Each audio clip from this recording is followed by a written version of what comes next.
కొంతమంది హృదయంలో ఎప్పుడు భయము, కలవరము, ఆందోళనలు ఉంటా ఉంటాయి. ప్రతిదానికి భయపడతా ఉంటారు, ప్రతిదానికి భయపడతా ఉంటారు, ప్రతిదానికి కలవరపడతా ఉంటారు, ఆందోళన చెందుతూ ఉంటారు. ఎందుకంటే వారికి దేవునితో సహవాసం ఉండదు. దేవునితో సహవాసం ఉంటే నీ హృదయంలో సమాధానం ఏలుబడి చేస్తూ ఉండిద్ది. వ్యక్తిగతంగా దేవునితో నీకు సమాధానం, నీ హృదయంలో సమాధానం నువ్వు అనుభవించగలుగుతావు. పరిస్థితులకు మరి దేనికి నువ్వు భయపడవు, దిగులు పడవు, కలవరపడవు, ఆందోళన చెందవు. ఎవరితో సహవాసం ఉంటే అవి ఉండవు. ఎదురు అగ్నిగుండం ఉందంట. చెప్పండి, రాజుగారు అగ్నిని 7 అంతలు చేశాడంట. కానీ షడ్రక్, మేషక్, అబేద్నెగోలు కొంచెం కూడా భయం లేదంట, కొంచెం కూడా. ఎందుకని? ఎవరితో సహవాసం ఉంది?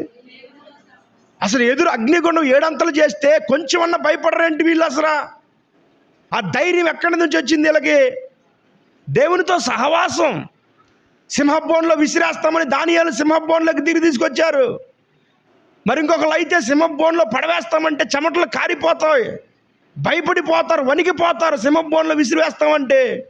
అలాంటి దానియేలు సింహబోన్లో వెళ్ళేటప్పటికి కూడా భయపడట్లేదు. ఆ ధైర్యం ఏంటి? దేవునితో ఉన్నటువంటి సహవాసంతో మాట్లాడు. ఎవరైతే దేవునితో సహవాసం చేస్తారో వారికి ఎంతో ధైర్యం దేవుడు ఇస్తాడు. దేవుడు వారు ఎక్కడ దేనికి భయపడకుండా, దిగులు పడకుండా, కలవరపడకుండా వారి హృదయంలో సమాధానం ఏలుబడి చేస్తూ ఉండేది. ఏం ఏలుబడి చేస్తుందండి? సమాధానం. దేవునితో సహవాసం నీకున్నదా? ప్రతిరోజు లేచి నీ సంగతి అంతా దేవునికి చెబుతున్నావా? ఈరోజు ఎక్కడికి వెళ్తున్నావో, ఏం చేస్తున్నావో, నీ పనులేంటో, నీ అవసరతలు ఏంటో, నీ బిడ్డల అవసరతలు ఏంటో, నీ కుటుంబానికి ఏ అవసరాలు ఉన్నాయో అవన్నీ నీ సంగతి అంతా కూడా వినమర్చి దేవుడితో చెబుతున్నావా? చాలామంది కఠినమైన సమస్యలు వస్తేనే దేవునితో మాట్లాడతారు. కానీ దేవుని మనసు ఎలాంటిదంటే ప్రతి చిన్న విషయం కూడా దేవుని మీద ఆధారపడాలని నేర్చుకుంటాడంట, కోరుకుంటాడంట. నీ సంగతంతా, యెఫ్తా తన సంగతంతా ఎవరికి చెప్పుకున్నాడు? అయ్యా, నేను వేశ్యకు పుట్టానయ్యా, నేను వేశ్య కుమారుణ్ణి, నా రక్త సంబంధాలు అందరూ కూడా నన్ను వెలివేశారు, నాకు అసలు విలువ లేదు, సమాజంలో నాకు విలువ లేదు, నన్ను ఎవరు కూడా లెక్కేసుకోవట్లేదు, నా స్థితి ఇలాగుంది, నా బ్రతికి ఇలాగుంది, నన్ను జ్ఞాపకం చేసుకో, నన్ను ఆశీర్వదించని తన సంగతంతా దేవునికి చెప్పుకున్నాడు. సిగ్గుపడలా వేశ్య కుమారుని చెప్పుకోవడానికి.